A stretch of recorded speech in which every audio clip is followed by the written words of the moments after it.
Hey guys, check this out. So, one of my friends has dropped off an old 3D printer. Hopefully you can get me out, put this in better light. I'm trying to in this garage here. Yeah, he could never get it to work right, so I actually messed with this. I'm actually an IT guy, so he's actually not, but so I'm gonna see if I can get this thing to work. And but he could never get it to work right, you know, like print correctly.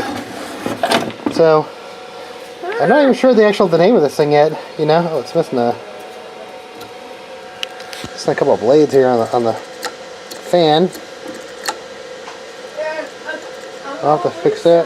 Kids clean this thing up and figure out if I need to do any firmware updates, do some checks on it. Dad, what's it say? Alright, yeah, I had messed with this a while back. I got this thing recalibrated in the firmware a long time ago. But this thing is probably 4 or 5 years old, probably. So, this is before we're actually, you know, 3D printers started getting really cheap. So, see if I can get this thing to work again. So, yeah, I've never actually really 3D printed anything, but I actually had fixed this one for him once. So, there was like a firmware problem with this thing a long time ago.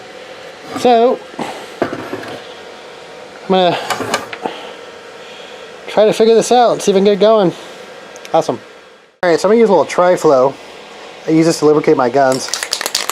And I'm just going to start lubing up all the joints to kind of prevent the rust. I live down here at the beach, so things rust in 2 seconds. Just to make sure there's nothing that's going to hang this up. I do know this thing probably needs a glass bed, because I know these things suck without a glass bed, so I might upgrade that. So, like I said, I don't even know what brand this is. I knew a couple of years ago when I messed with this last time, but I just got to go through and thoroughly clean like everything, you know. So, all right, awesome. All right, guys. So I figured out what brand this was. It's called a Printrbot Simple Metal. And last night was the first time I've ever 3D printed something. So printed these 2 cubes that were here. I actually went to the store last night and got some a spool of the black PLA Plus filament. But yeah, still learning it, man. Pretty cool.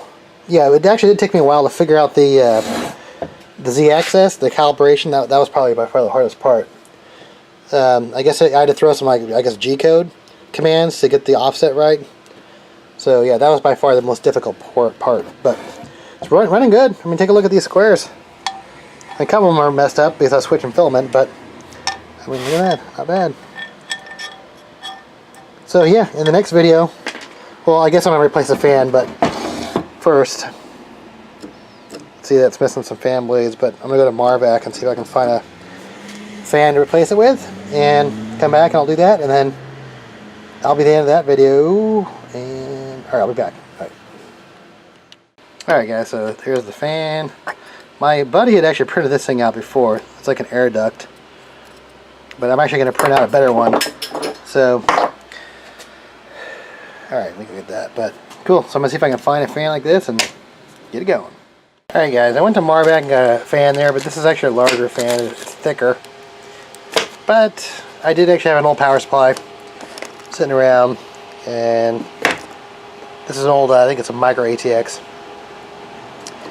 So I'm going to take the fan off this thing and see if I can get it to work. Looks like the same footprint, the 40mm fan.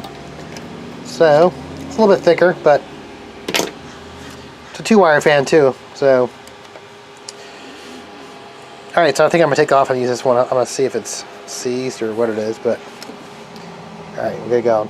Alright, so they're both 12.9. This one draws a 0.10 amps. You can see that.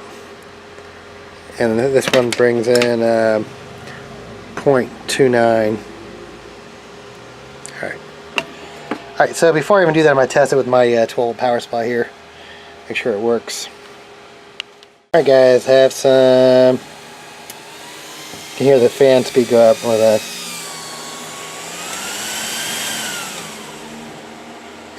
Alright, cool, works. Alright guys, there it is. That's the fan replacement. Works, tested it. So,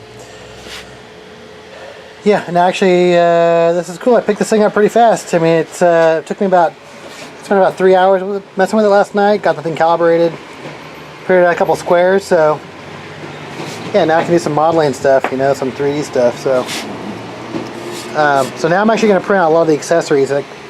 So in some upcoming videos, I'm going to print out the spool.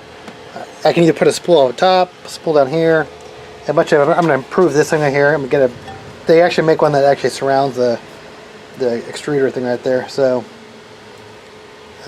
cool, just learned this stuff. So I've had this thing for probably about 4 hours, and at least I've been playing with it for about 4 hours.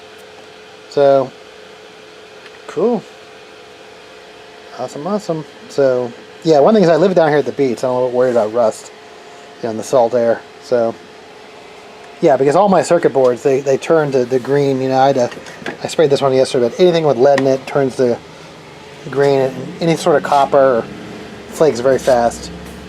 Bare aluminum, steel. Okay, cool, awesome. I'm gonna do some extra products. Stoked. Finally have a 3D printer. Alright guys, that's my first real print on this thing. Besides these little cubes I've been making just to test it out. But that's actually going to be the handle, the filament spool holder, which goes on the side right here. So, pretty cool, man. Actually, this thing's actually kind of a pain. Yeah, it's the Printrbot. I actually had to reflash the firmware again. Something up with the firmware, like it doesn't recognize a USB or something. So once I flash it, then it goes back online. So, yeah, but then I have to reset all my G-code settings again. So, all right, pretty awesome.